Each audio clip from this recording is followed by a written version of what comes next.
Dua oknum pegawai di Dinkes Kota Bengkulu terjaring OTT wajib lapor.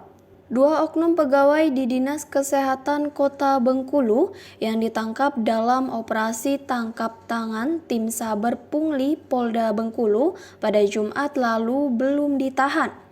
Kabid Humas Polda Bengkulu, Kombes Pol Sudarno mengatakan kasus OTT ini masih dalam pengembangan dan dua orang itu wajib lapor, kata Sudarno kepada tribunbengkulu.com pada Minggu 12 Juni 2022. Sementara Kapolda Bengkulu, Irjen Pol Agung Wicaksono pada Sabtu kemarin mengatakan kasus ini tetap dalam pengembangan oleh tim Saber Pungli yang diketuai oleh Irwasda Polda Bengkulu, Kombes Pol Asep TDN. Masih proses dari tim Saber Pungli, jadi tunggu saja, kata Agung. Di sisi lain, Pemkot Bengkulu melalui Kadis Kominfo Kota Bengkulu, Eko Agus Rianto mengatakan tidak ada lagi pihak lain yang terlibat dalam kasus OTT dua oknum pegawai Dinkes. Termasuk, kata dia, tidak ada keterlibatan atasan di Dinkes ataupun ASN lain dalam kasus dugaan pungutan liar ini. Saya berkeyakinan insya Allah tidak, kata Eko saat konferensi pers pada Jumat lalu. Dia juga menegaskan jika Pemkot Bengkulu tidak akan mentolerir segala bentuk penyimpangan,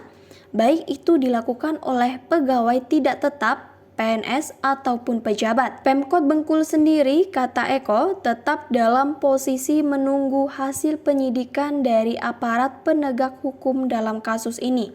Berikut beberapa fakta terbaru yang berhasil dirangkum tribunbengkulu.com terkait OTT oknum pegawai di Dinkes Kota Bengkulu. Fakta pertama, ditangkap terkait pungli. Tim Saber Pungli Polda Bengkulu, dua oknum pegawai perempuan di Dinkes Kota Bengkulu berinisial R dan L ditangkap terkait dugaan pungutan liar. Keduanya diduga melakukan pungli terkait perekrutan tenaga honorer di Dinkes Kota Bengkulu. Namun kepastian kasus ini masih menunggu hasil penyelidikan penyidik lebih lanjut. Fakta kedua, amankan uang sebesar 8 juta rupiah. Dalam OTT tersebut, aparat juga mengamankan barang bukti berupa uang sebesar 8 juta rupiah yang diduga hasil dari pungli. Hal ini disampaikan Kabid Humas Polda Bengkulu, Kombes Pol Sudarno. Dua pelaku telah kita amankan, keduanya berinisial R dan L, serta saat OTT Tim Saber Pungli Polda Bengkulu juga mengamankan uang senilai 8 juta rupiah, kata Sudarno. Fakta ketiga, berstatus ASN dan PTT. Dua pelaku L dan R, oknum pegawai di Dinkes Kota Bengkulu yang terjaring OTT merupakan berstatus ASN dan pegawai tidak tetap. Berita sebelumnya, Pemkot menyebut bahwa keduanya adalah PTT.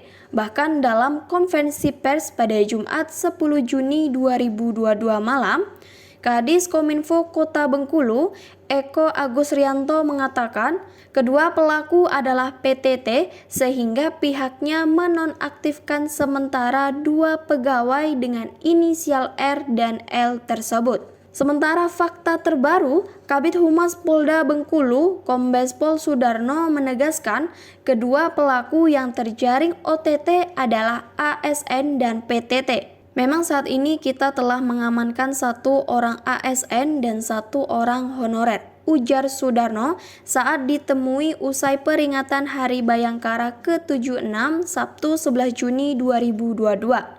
Fakta keempat, benarkan pegawai Dinkes Kota Bengkulu. Pemkot Bengkulu membenarkan jika kedua pelaku yang terjaring OTT Tim Saber Pungli Polda Bengkulu adalah pegawai di Dinkes Kota Bengkulu. Hal itu diungkapkan Kadis Kominfo Kota Bengkulu, Eko Agus Rianto dan didampingi PLT Kadinkes Sri Martiana, Asisten 1, serta Inspektur Inspektorat Kota Bengkulu saat konferensi pers pada Jumat 10 Juni 2022 malam. Menurut Eko, untuk oknum pegawai yang berinisial R, sehari-hari bekerja sebagai staf keuangan di Dinkes Pemkot Bengkulu. Langkah selanjutnya, lanjut Eko, Pemkot akan menonaktifkan 2 oknum pegawai ini sambil menunggu proses hukum. Karena bagaimanapun juga kita tetap menganut asas praduga tak bersalah, ungkapnya.